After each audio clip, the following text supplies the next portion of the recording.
Research और analytics की founder Prableen Vajpayee. Prableen नमस्कार, स्वागत है आपका।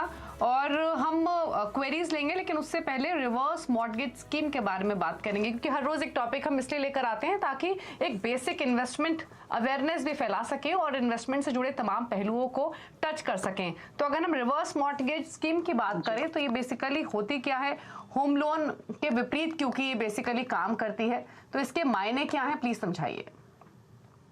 जी नमस्कार दीपाली। बिल्कुल ये एक रिटायरमेंट जो हमारा फेज है उससे एक रिलेटेड इंस्ट्रूमेंट है जो सीनियर सिटीजन्स यूज कर सकते हैं। इंडिया में जब लोग रिटायर होते हैं तो ज्यादातर हमने देखा है कि वो अपने जीवन में एक घर जो रहने के लिए अपने लिए बना लेते हैं। और अगर हम देखें कि पहले एक जो रिटायरमेंट फेज था वो उतना लंबा नहीं होता था क्योंकि लॉन्जेविटी ऑफ लाइफ इतनी नहीं थी। आज की तारीख में लोग बहुत हेल्दी और एक्टिव लाइफस्टाइल्स अपने 80s में और 90s में भी बहुत आराम से बिता रहे हैं एंड आपके हेल्थ एक्सपेंसेस बढ़े हैं। और इन सब के चलते क्या हो रहा है कि जो हमारी रिटायरमेंट का कॉर्पस होता है वो कई बार खत्म होने लग जाता है इस फेज में। एंड इन समस्याओं को एक तरीके से सॉल्व करने के लिए, एक ऑल्टरनेटिव देने के लिए जो यूनियन बजट 2007-8 का था तब गवर्नमेंट ने रिवर्स मॉर्टगेज को इंट्रोड्यूस किया था। और जैसे आपने बोला कि ये एक तरीके से ऑपोजिट है होम लोन का। यहाँ पे जो सीनियर सिटीजन है उनकी एज 60 इयर्स होनी चाहिए, वो अपना घर जिसमें वो रहते हैं वो बैंक को एक तरीके से मॉर्टगेज कर देते हैं और उसकी फिर वैल्यू असेस होती है और उस वैल्यू के बेसिस पे उनको एक रेगुलर सोर्स ऑफ इनकम मिल जाता है डिफरेंट टेन्योर्स के लिए। तो इसमें हमारे पास डिफरेंट टाइम होराइजन्स हैं, 10, 15, 20 इयर्स तक के। और एक उनकी एक रेगुलर स्ट्रीम एक कैश फ्लो की बन जाती है अपने किसी पेंशन को या एक दूसरे सोर्स ऑफ इनकम को सप्लीमेंट करने के लिए। ओके तो ये तो आपने बारीकियां बताई हैं रिवर्स मॉर्टगेज लोन की, लेकिन इसके अगर कोई इसको लेना चाहता है तो क्या कुछ एलिजिबिलिटी क्या होनी चाहिए वो बताइए प्लीज, और साथ ही बेनिफिट्स हैं क्या इसको लेने के?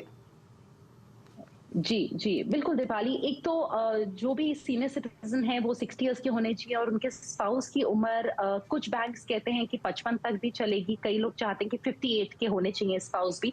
तो एक तो जो भी लेने जाएं उनको, जैसे हम होम लोन लेते हैं तो हम अक्सर डिफरेंट बैंक्स को चेक करते हैं कि हमें कौन क्या बेनिफिट्स दे रहा है इवन रिवर्स मॉर्टगेज लेने के लिए, बिकॉज हल्का फुल्का फर्क अक्रॉस जो ये इंस्टीट्यूशंस है, बैंकिंग इंस्टीट्यूशंस है वहां है, तो ये चेक करना होगा।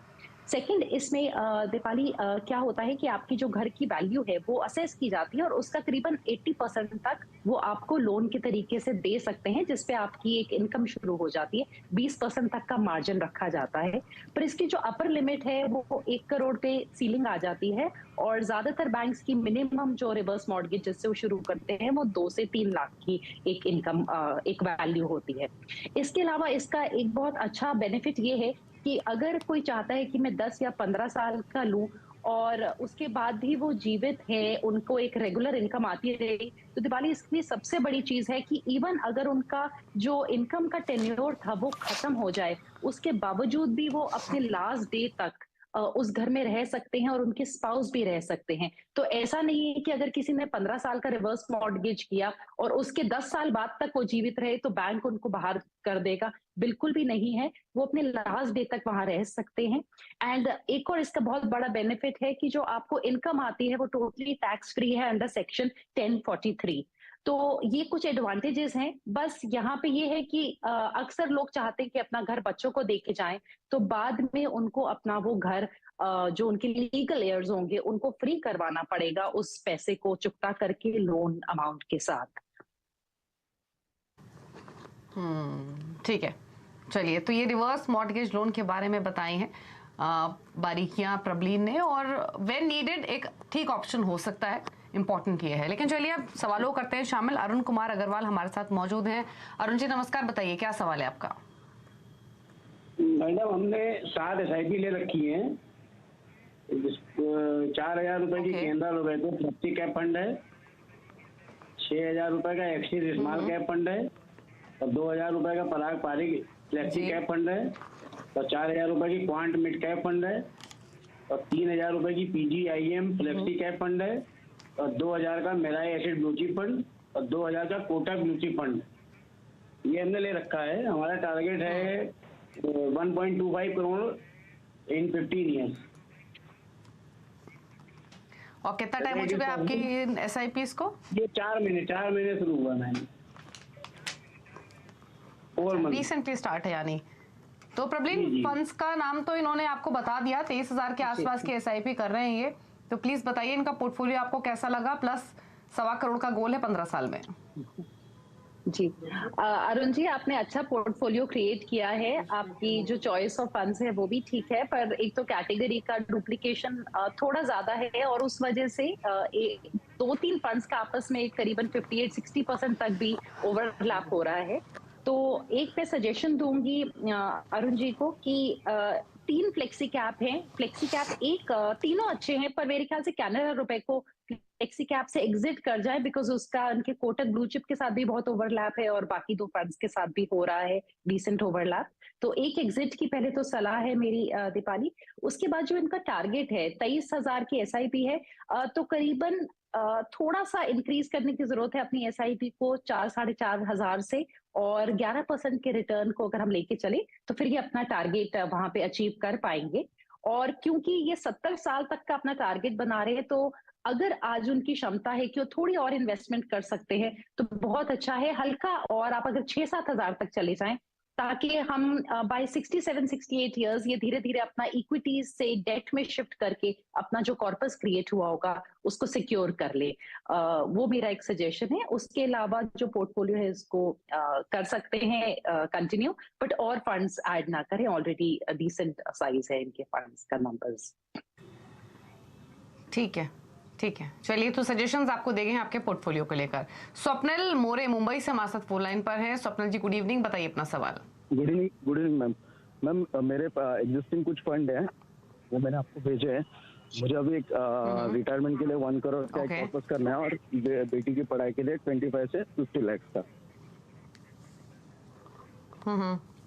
तो ये बताइए स्वप्निल, जो फंड्स आपने भेजे हैं इसमें ये सभी लमसम है या कुछ SIPs भी कर रहे हैं आप? जी, कुछ मतलब उस टाइम पे मैंने SIP की थी, उसके बाद जैसे जैसे मतलब पैसे आते थे तो वो मैं SIP करता था। अभी बंद कर दिए? कर दी थी। अभी सिर्फ पराग पारिक में मेरी 1000 रुपीज की SIP चालू है ऑलरेडी 20 मंथ। तो अभी आप बता सकेंगे कि जो SIPs आपने स्टार्ट की और बंद कर, तो जितना अमाउंट आप दिखा रहे हैं इतना ही इन फंड्स में पड़ा हुआ है फिलहाल? हाँ जी, जो कि हाँ जी, 5,000 से लेके 30,000 की रेंज में है?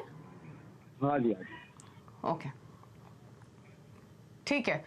तो पोर्टफोलियो की वैल्यू करीब करीब 5 लाख के आसपास है और 1,000 की SIP सिर्फ एक फंड में कर रहे हैं। 50 लाख का टारगेट है 10 साल में, 22 साल में 1 करोड़ का टारगेट है। तो इनको तो बेसिकली क्रिएट करना पड़ेगा पोर्टफोलियो। तो बताइए क्या सजेशंस इनके लिए प्रॉब्लम? दीपाली जी, पहले तो मैं ये बोलूंगी कि काफी ज्यादा फंड्स हैं, सारे एक्टिव फंड्स हैं, ओवरलैप्स भी हैं और कुछ अंडर परफॉर्मर्स हैं। तो मैं 3 फंड्स को कंटिन्यू यहाँ रखने की सजेशन दूंगी। निपॉन मल्टी कैप कंटिन्यू कर ले, ICICI का वैल्यू फंड कंटिन्यू कर ले और पराग पारिक का फ्लेक्सी कैप। उसके अलावा बाकी फंड्स को एग्जिट करके एक नए तरीके से अपना पोर्टफोलियो रिस्ट्रक्चर करें, जिसमें कि 2 पैसिव फंड्स जोड़ें, एक लार्ज और एक मिड कैप डेफिनेटली। और अगर उनका रिस्क एपेटाइट उनको अलाउ करता है तो थोड़ा सा 10% एलोकेशन इंडिया के बाहर भी वो ले सकते हैं किसी बाहर के US फंड में। इसके अलावा इनका जो टारगेट है 50 लाख का, उसके लिए इनको करीबन 15,000 की और एडिशनल SIP करने की जरूरत है उस 50 लाख के टारगेट को अचीव करने के लिए। और एक 8,000 की SIP अपने रिटायरमेंट गोल को अचीव करने के लिए करने की जरूरत है, जो 1 करोड़ का है। बट दीपाली, यहाँ पे मैं एक बार स्वप्निल जी को ये भी सजेशन देना चाहूंगी कि 22 साल के बाद उन्होंने 1 करोड़ का अपने लिए टारगेट रखा है, शायद कम पड़ जाए। 1 करोड़ से आज भी अगर आप देखें तो 7% अगर हम प्री टैक्स लेके चले तो हम बहुत ज्यादा मंथली इनकम नहीं जनरेट कर सकते हैं। तो मैं डेफिनेटली बोलूंगी स्वप्निल जी को कि एक बार चेक कर लें कि उनके आज क्या खर्चे हैं और इन्फ्लेशन को फैक्टर इन करके अपने गोल्स को सेट करें।